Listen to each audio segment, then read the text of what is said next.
എപ്പിസോഡിന്റെ opening സീനിൽ നമ്മുടെ ആൾക്കാര് അവരാണെങ്കിൽ ആ ഗ്ലാസ്സിൽ എഴുതിയത് കണ്ട് അങ്ങനെ ഷോക്കായിട്ട് നിൽക്കാണ്. ബൊറൂട്ടോ ചോദിക്കും, ആരായിരിക്കും ഇത് ചെയ്തിട്ടുണ്ടാവുക? ഡെങ്കി അവനിപ്പോ എവിടെയായിരിക്കും? അവൻ സേഫ് ആയിരിക്കോ?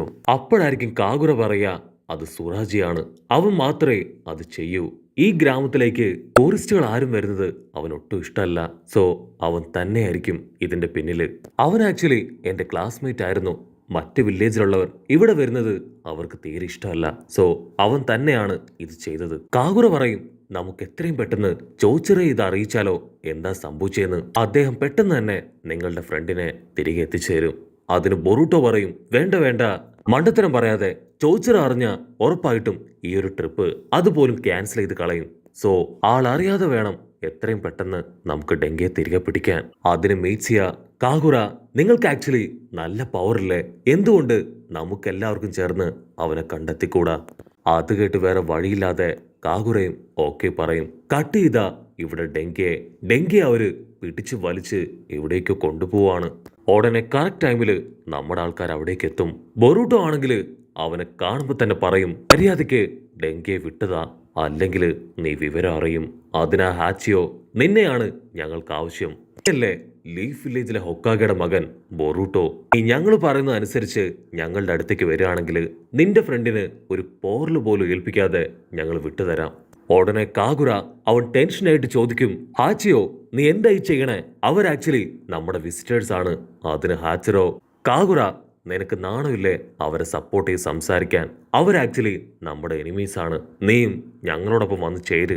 ഇവാബെ പറയും, ഇനി നോക്കി നിന്നിട്ട് കാര്യമില്ല, ഇവർക്ക് മര്യാദയുടെ ഭാഷ അറിയില്ല. അതിനാ വില്ലൻ പറയും, അതെ, ഹിഡൻ മിസ്റ്റ് വില്ലേജിന്റെ പവർ അതെന്താണെന്ന് കാണിച്ചു തരാന്ന് പറഞ്ഞ് എന്തോ ഒരു ജിപ്സു അവർ റിലീസ് ചെയ്യും. അവൻ ക്രിംസൺ ജിപ്സ് ബാരിയർ ജിപ്സു അത് ക്രിയേറ്റ് ചെയ്ത് അവിടെ മുഴുവൻ ഫോഗ് കൊണ്ട് ഫില്ല് ചെയ്യും. ആകുറയാണെങ്കിൽ അത് കണ്ട് ഡബിൾ ഷോക്കായി അങ്ങനെ പകച്ചു നിൽക്കും. ആ വില്ലൻ പറയും, ഇനി നിങ്ങൾക്ക് ഇവിടുന്ന് രക്ഷപ്പെടാനാവില്ല. ഈ ജിപ്സുയിൽ കിടന്ന് നിങ്ങള് വില്ലേജിന്റെ പവർ എന്താണെന്ന് അനുഭവിക്കാൻ പോവാണ്. മെയ്റ്റ്സിയേക്കാണെങ്കിൽ അത് കണ്ട് ചിരി വരും. ബൊറൂട്ടോ, ഇനി പേടിക്കാനില്ല. ഈ ഒരു ജിപ്സു അവരുപയോഗിച്ചുകൊണ്ട് തന്നെ ഇവിടെ നടക്കുന്നതൊന്നും ആരും അറിയില്ല. ഇവിടെ വെച്ച് ഇവരുടെ കഥ കഴിക്കണമെന്ന് പറഞ്ഞ് നമ്മുടെ ആൾക്കാരും ഇപ്പൊ ഫുൾ പവറിൽ അറ്റാക്ക് ചെയ്യാൻ തയ്യാറായി കഴിഞ്ഞു. അങ്ങനെ അടുത്ത സെക്കൻഡ് ഇപ്പൊ ഹാച്ചിയോയും ബൊറൂട്ടോയും അവർ രണ്ടുപേരും പൊരിഞ്ഞ അട്ടിയിടി ഫൈറ്റ്. അവർക്ക് പിന്നാലെ ഷിക്കഡ, ഈനോജിൻ, മീറ്റ്സിയ, അങ്ങനെ എല്ലാവരും ഇപ്പൊ വില്ലന്മാരുമായിട്ട് ഏറ്റുമുട്ടിക്കൊണ്ടേയിരിക്കും. ഷിക്കഡായ ആണെങ്കിൽ ഓരോരുത്തരെയും തൂക്കേറിയും ഇവിടെ ബൊറൂട്ടോ അവന്റെ ക്ലൗൺസിനെ ക്രിയേറ്റ് ചെയ്ത് അച്ചരം പൊച്ചറ ഇടിക്കും. വില്ലന്മാരാണെങ്കിൽ കാഗുറയെ പോലും അറഞ്ചം പൊറഞ്ച് അറ്റാക്ക് ചെയ്യാൻ ശ്രമിക്കും. അത് കണ്ട് കാഗുറ അവനവന്റെ സ്ക്വാഡ് എടുത്ത് അങ്ങനെ ആ വില്ലന്മാരെ ഓരോരുത്തരെയായി വെട്ടി വീശും. ഉടനെ ഹാച്ചിയോ അവനിപ്പോ കാഗുറയുടെ അടുത്തേക്ക് വരും. അതിനുശേഷം ഹാച്ചിയോ ഇപ്പൊ കാഗുറയെ കളിയാക്കാൻ തുടങ്ങും. അവൻ ബൊറൂട്ടോട് പറയും, നിനക്ക് ഈ കാഗുറയെ കുറിച്ച് എന്തെങ്കിലും അറിയോ? അവൻ സ്ക്വാഡ് പുറത്തെടുത്ത എല്ലാവരെയും തകർത്ത് കളയും. രക്തം കാണുന്നത് അവനൊരു ആവേശമാണ്. അതുമാത്രമല്ല, ഫോർത്ത് മിസുകാഗയുടെ പേരക്കുട്ടിയാണിവൻ, സാക്ഷാൽ കാഗുറ. അതിന് കാഗുറ അവൻ ദേഷ്യപ്പെട്ടു പറയും, ഞാൻ ആരുടെയും പേരക്കുട്ടിയല്ല, ആരെപ്പോലെ ആവാൻ എനിക്ക് താല്പര്യമില്ല. ആ വില്ലൻ പറയും, അതെ, നിനക്ക് നിന്റെ ഗ്രാൻഡ് പേയുടെ 7 അയലത്തെത്താൻ യാതൊരു യോഗ്യതയുമില്ല. നീ ശരിക്കും ഒരു വേസ്റ്റ് ആണ്. ഇവിടെ നമ്മുടെ ആൾക്കാർക്കാണെങ്കിൽ എന്താ പറയണ്ടേന്ന് അറിയില്ല. അവരാണെങ്കിൽ എല്ലാ കാര്യങ്ങളും കേട്ട് അങ്ങനെ ഫ്രീസ് ആയിട്ട് നിൽക്കുകയാണ്. അവനാണെങ്കിൽ സ്ട്രിങ്സ് ഉപയോഗിച്ച് കാഗുറയുടെ കാലിൽ ലോക്ക് ചെയ്യാൻ ശ്രമിക്കും. മറ്റൊരു ഭാഗത്ത് വേറൊരുത്തൻ ഇപ്പൊ ബൊറൂട്ടോയുടെ കഴുത്ത് പിടിച്ച് ഞെരിച്ച് അങ്ങനെ ഉയർത്തി പിടിച്ചിരിക്കുകയാണ്. അത് കണ്ട് കാഗുറ ബൊറൂട്ടോ രക്ഷിക്കാൻ അവിടേക്ക് ഓടും. പക്ഷെ യാച്ചിയോ അവനൊരു സ്ക്വാഡ് എടുത്ത് വീശി കാഗുറയെ ബ്ലോക്ക് ചെയ്യും. ഒരുപാട് നേരം അങ്ങനെ നിന്ന കാഗുറ അവനാണെങ്കിൽ ഇപ്പൊ ശ്വാസം എടുത്ത് വിടാൻ തുടങ്ങും. കാഗുറയുടെ കൺട്രോൾ പോയി അവനവന്റെ സ്ക്വാഡ് വെച്ച് ഒരൊറ്റ വീശ്. അതില് ഹാച്ചിയോ അവനങ്ങനെ തെറിച്ചു പോയി അട്ടിച്ചു വീഴും. പിന്നെ അവന് യാതൊരു അനക്കം ഉണ്ടാവില്ല. അവന്റെ കൂടെ ഉണ്ടായിരുന്ന ശിങ്കടികള് അത് കണ്ട് പേടിച്ചോടും. അടുത്ത സെക്കൻഡ് ആ ഹിഡൻ മിസ്റ്റ് ജിപ്സു അതങ്ങനെ ബ്രേക്ക് ആവും.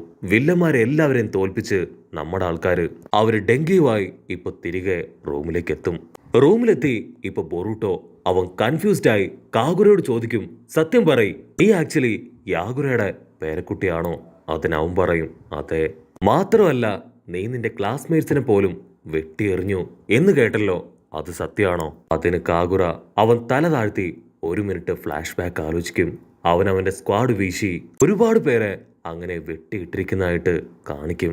അതെ, ഞാൻ എൻ്റെ സ്ക്വാഡ് അത് പുറത്തെടുത്ത് കഴിഞ്ഞാൽ എല്ലാവരെയും വെട്ടിയെറിയും. എനിക്ക് ആക്ച്വലി സ്ക്വാഡ് യൂസ് ചെയ്യാൻ പേടിയാണ്. കാരണം എനിക്ക് എൻ്റെ കൺട്രോൾ തന്നെ നഷ്ടപ്പെട്ടു പോകും. അതുകൊണ്ട് തന്നെയാണ് പലപ്പോഴും ഞാൻ വുഡൻ സ്ക്വാഡ് അതുപയോഗിച്ച് അറ്റാക്ക് ചെയ്യുന്നത്. ഇത് ആക്ച്വലി എൻ്റെ പേഴ്സണൽ പ്രോബ്ലം ആണ്. സോ നിങ്ങൾ ആരും ഇത് കാര്യമാക്കേണ്ട ആവശ്യമില്ല. അവിടുന്ന് അങ്ങനെ കട്ട് ചെയ്ത ഓൾഡ് മിസ്സുകാകെ ഷീനോ ആങ്കോ അവരങ്ങനെ സമാധാനമായിട്ട് ഫുഡും വെള്ളമൊക്കെ അടിച്ച് ഹായായിട്ടിരിക്കും. അവരിപ്പോഴും അവരുടെ ഗ്രാമത്തെക്കുറിച്ചായിരിക്കും സംസാരിക്കുക. മിസ്സുകാക പറയും, എനിക്കെപ്പോഴും എൻ്റെ ഗ്രാമം ഇതുപോലെ ശാന്തമായിട്ട് പോകുന്നത് കാണാനാണ് ഏറെ ഇഷ്ടം. ഉടനെ ആൻകോ ചോദിക്കും, ഹിഡൻ വാട്ടർ വില്ലേജ് അവരുമായിട്ടുള്ള എഗ്രിമെന്റിൽ നിങ്ങൾ സൈൻ ചെയ്തിട്ടില്ല അല്ലേ? ഇത് കേട്ട് മിസ്സുകായ്ക്ക് ആ ഒരു ടോപ്പിക്കുമായിട്ട് മുൻപോട്ട് സംസാരിക്കാൻ ഒട്ടും താല്പര്യം ഉണ്ടാവില്ല. അവർ നമ്മുടെ ആൾക്കാരോട് ഇപ്പൊ ഫുഡൊക്കെ കഴിക്കാൻ പറയും. അതിന് ഷിനോ വീണ്ടും വീണ്ടും കുത്തി കുത്തി അവളോട് അതിനെക്കുറിച്ച് ചോദിക്കും. അതിന് മിസ്സുകാക പറയും, ലാൻഡ് ഓഫ് വാട്ടറിന് ഒരു സ്റ്റെബിലിറ്റി ഇല്ല, ഞങ്ങളുടെ ഗ്രാമത്തിന് ഒരു സ്റ്റെബിലിറ്റി ഉണ്ട്. സോ അതുകൊണ്ടാണ് അവരുടേതായിട്ടുള്ള പല കാര്യങ്ങൾ ഞങ്ങൾക്ക് അംഗീകരിക്കാൻ കഴിയാത്തത്. മാത്രമല്ല ലാൻഡ് ഓഫ് വാട്ടർ അത് മറ്റേതെങ്കിലും ഗ്രാമമായിട്ട് ഫൈറ്റ് ചെയ്ത് അവരെ തോൽപ്പിച്ച് അവരെയും തങ്ങളുടെ അടിമകളാക്കി മാറ്റണം എന്നൊരൊറ്റ ചിന്തയിലാണ് മുൻപോട്ട് പോകുന്നത്. അതുകൊണ്ടാണ് ഞങ്ങൾക്ക് അവരുടെ ഈ ഒരു റിക്വസ്റ്റ് സ്വീകരിക്കാൻ സാധിക്കാത്തത്. ഏത് നിമിഷവും ഉടനെ ആൻകോ പറയും, അങ്ങനെയൊന്നും ഉണ്ടായ ഉറപ്പായിട്ടും ലീഫ് വില്ലേജ് നോക്കിയിരിക്കില്ല, ഞങ്ങളും ആ പ്രശ്നത്തിൽ ഇടപെടും. ഉടനെ മിസ്സികാക, നമ്മളിപ്പോ അതിനെക്കുറിച്ചൊന്നും ഓർത്ത് തല പോയിക്കേണ്ട ആവശ്യമില്ല. ഇപ്പോഴത്തെ ഈ ട്രിപ്പ് അത് അടിപൊളിയാക്കണം. നിങ്ങൾ ഈ ഫുഡൊക്കെ കഴിച്ച് റെസ്റ്റ് എടുക്കാൻ പറഞ്ഞ് മിസ്സികാക ആളവിടുന്ന് കടന്നു പോവും. കട്ട് ചെയ്താ ഇവിടെ നമ്മുടെ ആൾക്കാർ അവർക്കാണെങ്കിൽ ഇപ്പോഴും നടന്ന സംഭവങ്ങളൊന്നും തന്നെ വിശ്വസിക്കാൻ കഴിയുന്നില്ല. കാഗുറ പറയും, ഒരു കാരണവശാലും ഒറ്റയ്ക്ക് എവിടേക്കും പോകാൻ പാടില്ല. പ്രത്യേകിച്ച് ഡെങ്കി, നീ എവിടേക്കും പോകാനായിട്ട് പാടില്ല. അഥവാ എന്തെങ്കിലും അത്യാവശ്യം ഉണ്ടെങ്കിൽ നിങ്ങൾ എല്ലാവരും എന്നോട് പറയണം. ഗ്രൂപ്പായിട്ട് മാത്രമേ നമ്മളിനി പുറത്തേക്ക് പോകൂ. അവിടുന്ന് അങ്ങനെ ബ്ലാക്ക് ഔട്ട് ചെയ്ത അവരെല്ലാവരും ചേർന്ന് റൂമിലേക്ക് വന്ന് വളരെ ഹാപ്പി ആയിട്ട് കാർഡ്സൊക്കെ കളിച്ച് അങ്ങനെ ഇരിക്കുകയാണ്. ആദ്യത്തെ മാച്ചിൽ ഡെങ്കി അവൻ അടിപൊളിയായിട്ട് കളിച്ച് ജയിക്കും. ഇവിടെ കളിയാണെങ്കിൽ അങ്ങനെ ആവേശം കൊണ്ട് കയറുമ്പോ ഇവാബെ അവനിപ്പോഴും ഒറ്റപ്പെട്ട് മാറിയിരിക്കുകയാണ്. ഇവിടെ കളിയുടെ ആവേശമാണെങ്കിൽ കൂടി വരികയാണ്. കാഗുറയ്ക്കാണെങ്കിൽ ഭയങ്കര സന്തോഷാവും. അവൻ ഇത്രയും നാളും മറച്ചു വെച്ചിരുന്ന അവന്റെ സന്തോഷം അത് മുഴുവൻ പുറത്തെടുത്ത് ഹായായിട്ട് കളിക്കുകയാണ്. ഇത്തവണത്തെ മാച്ചിൽ ഞാൻ തന്നെ ജയിക്കുമെന്ന് പറഞ്ഞ് അവർ പരസ്പരം ബെറ്റൊക്കെ വെച്ച് മാച്ച് മുൻപോട്ട് കൊണ്ടുപോകും. അങ്ങനെ ഒത്തിരി നേരം അവർ സന്തോഷമായി കാർഡ്സൊക്കെ കളിച്ചു കഴിയുമ്പോൾ കാഗുറയ്ക്കാണെങ്കിൽ എന്തെന്നില്ലാത്ത ഒരു പ്രത്യേക അനുഭൂതി.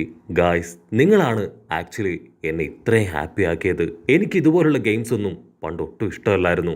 പക്ഷേ ഈ ഗെയിംസ് ഒക്കെ ഇത്ര ഇൻട്രസ്റ്റിംഗ് ആയിരുന്നു എന്ന് ഞാൻ ഇപ്പോഴാണ് മനസ്സിലാക്കുന്നത്. തീർച്ചയായിട്ടും ഞാൻ നന്ദി പറയേണ്ടത് നിങ്ങളോടാണ്. ഉടനെ മീറ്റ്സിയ അവൻ ചോദിക്കും, അപ്പൊ നിനക്ക് ഈ ഗ്രാമത്തില് ഫ്രണ്ട്സ് ഒന്നും ഇല്ലേ? മുൻപ് കണ്ട ആ ഹാച്ചിയോ അവൻ നിന്റെ ക്ലാസ്മേറ്റ് അല്ലേ? അത് കേട്ട് കാഗുറ അവനങ്ങനെ തല താഴ്ത്തിയിരിക്കും. ആക്ച്വലി ഹാച്ചിയോയും ഞാനും ഒക്കെ ഒരേ ക്ലാസ്മേറ്റ്സ് തന്നെയാണ്. പക്ഷെ അവനിപ്പോഴും ഒരു മിസ്റ്റ് വില്ലേജിനെ പഴയ ബ്ലഡ് മിസ്റ്റ് വില്ലേജ് ആക്കി മാറ്റണം എന്ന ആഗ്രഹം മാത്രമാണ്. എന്നെ കൊണ്ട് ഒരിക്കലും അതുപോലെ മുൻപോട്ട് പോകാൻ കഴിയില്ല. ഞാൻ ഒരിക്കലും ഈ മിസ്റ്റ് വില്ലേജിനെ പഴയ ബ്ലഡ് മിസ്റ്റ് വില്ലേജ് ആക്കി മാറ്റാൻ ആഗ്രഹിക്കുന്നില്ല. ഒരൊറ്റ കാരണത്തിന്റെ പേരിലാണ് ഞങ്ങൾ പരസ്പരം പിരിഞ്ഞത്. എന്നെ കൊണ്ട് ഒരിക്കലും അവരുടെ ടീമിൽ ചേരാൻ കഴിയില്ല എന്ന് പറഞ്ഞ് അവര് വീണ്ടും ഇപ്പൊ അടുത്ത ഗെയിം അത് സ്റ്റാർട്ട് ചെയ്യും. കാഗുറ വീണ്ടും പറയും, ആക്ച്വലി എന്റെ ബോഡിയിൽ യാഗുറയുടെ ബ്ലഡ് തന്നെയാണ് ഒഴുകിക്കൊണ്ടിരിക്കുന്നത്. എന്നെ കൺട്രോൾ ചെയ്ത് ഇതുപോലെ ആക്കി മാറ്റാൻ ഞാൻ ഒരുപാട് കഷ്ടപ്പെട്ടു. അതിനെന്നെ സഹായിച്ചത് ഒരേ ഒരാളാണ്. അദ്ദേഹത്തെ കണ്ടുമുട്ടിയിട്ടില്ലായിരുന്നെങ്കിൽ ഒരുപക്ഷെ ഞാനും ഇന്ന് അവരുടെ ടീമിൽ എൻ്റെ ഫ്രണ്ട്സിൻ്റെ ടീമിൽ ചേർന്ന് വളരെ ബാഡായിട്ട് മാറിയാനെ. ആക്ച്വലി നിങ്ങൾക്കൊരു കാര്യം അറിയോ? ബ്ലഡ് മിസ്റ്റ് വില്ലേജിലെ ആ ഒരു സ്റ്റോറി അതൊരു കാരണവശാലും ആരും മറക്കില്ല. എന്നെ കൊണ്ടും അത് ജീവിത അവസാനം വരെ മറക്കാൻ കഴിയില്ല. കാരണം എൻ്റെ ബോഡിയിൽ ഇപ്പോഴും ആ ബ്ലഡ് തന്നെയാണ് ഒഴുകിക്കൊണ്ടിരിക്കുന്നത്. യാഗുറയുടെ പാപം അതിപ്പോഴും എൻ്റെ തലയ്ക്ക് മേലുണ്ട്. അതിന് ബാക്കിയുള്ളവർ പറയും, ഒരു കാരണവശാലും നീ അങ്ങനെ ചിന്തിക്കരുത്. അവർ ചെയ്തു വെച്ച പാവം അത് അവരോട് കൂടെ തന്നെ അവസാനിച്ചു. അതൊരു കാരണവശാലും നിന്റെ തലയിൽ വീഴില്ല. കാഗുറ, ആക്ച്വലി നിനക്ക് നല്ല മനസ്സാണ്. എന്നെ രക്ഷിക്കാനായി നീ ഓടിയെത്തിയപ്പോൾ തന്നെ എനിക്കത് മനസ്സിലായെന്ന് ഇപ്പൊ ഡെങ്കി പറയും. അങ്ങനെ വീണ്ടും അവരങ്ങനെ കാഷ്വലായിട്ട് സംസാരിച്ച് കാർഡ്സ് കളിച്ച് ഇത്തവണ കാഗുറ അവൻ ഫസ്റ്റ് അടിക്കും. വിജയിച്ച സന്തോഷത്തിൽ തുള്ളിച്ചാടുമ്പോഴായിരിക്കും സാക്ഷാൽ സാറട അവൾ ഒരുപാട് ദേഷ്യത്തില് അവിടേക്ക് വരിക. അവള് റോൾ കോൾ ചെയ്യാനായിട്ട് ബൊറൂട്ടോയെ അവിടുന്ന് വിളിച്ചുകൊണ്ട് പോകും. അവിടുന്ന് അങ്ങനെ ബ്ലാക്ക് ഔട്ട് ചെയ്ത് നെക്സ്റ്റ് ഡേ അവർ ഓരോ സ്റ്റുഡൻസിനും ഹെൽപ്പ് ചെയ്ത് കൊടുത്തും സപ്പോർട്ട് ചെയ്ത് കൊടുത്തും അവരുടെ കൂടെ തന്നെ നിൽക്കുകയാണ്. ഉടനെ ചോച്ചിറോ ആളിപ്പോ കാഗുറയോട് വന്ന് സംസാരിക്കുകയാണ്. കാഗുറ, നീ ആക്ച്വലി അവരെ നല്ല രീതിയിൽ സപ്പോർട്ട് ചെയ്തു. നീ ഇത്രയ്ക്കും ടിക്കറ്റഡായി അവരുടെ കൂടെ നിൽക്കുമെന്ന് ഞാൻ ഒരിക്കലും കരുതിയില്ല. കട്ട് ചെയ്താ ആ ഹാച്ചിയോയെ കാണിക്കും. അവനാണെങ്കിൽ അവന്റെ ബോസിന് മുൻപിൽ നിൽക്കുകയാണ്. ഉടനെ അവന്റെ ബോസ് ആള് ഫുൾ കലിപ്പിൽ പറയും, കാഗുറ അവനിപ്പോ മിസുഗായെ കാണാൻ പോയി കഴിഞ്ഞു അല്ലേ. ഇങ്ങനെ ഒരു ട്വിസ്റ്റ് ഞാൻ ഒരിക്കലും പ്രതീക്ഷിച്ചില്ല എന്ന് പറഞ്ഞ് അവന്റെ ബോസ് ഇപ്പോ അവന്റെ അടുത്തേക്ക് വരും. ഉടനെ അവന്റെ ബോസ് ആള് ഫുൾ കലിപ്പിൽ പറയും, കാഗുറ അവനിപ്പോ മിസുഗായെ കാണാൻ പോയി കഴിഞ്ഞു അല്ലേ. ഇങ്ങനെ ഒരു ട്വിസ്റ്റ് ഞാൻ ഒരിക്കലും പ്രതീക്ഷിച്ചില്ല എന്ന് പറഞ്ഞ് അവന്റെ ബോസ് ഇപ്പോ അവന്റെ അടുത്തേക്ക് വരും. ആ ബോസ് മറ്റാരുമല്ല, സാക്ഷാൽ ചീസുമ. അവൻ അത്രയും പറഞ്ഞ് അവന്റെ സ്ക്വാഡ് എടുത്ത് ആരെയോ വെട്ടി വീശും. അവിടെ മുഴുവൻ ചോര അതങ്ങനെ തെറിക്കുന്നതോട് കൂടെ ഈ ഒരു എപ്പിസോഡും അവസാനിക്കുന്നു.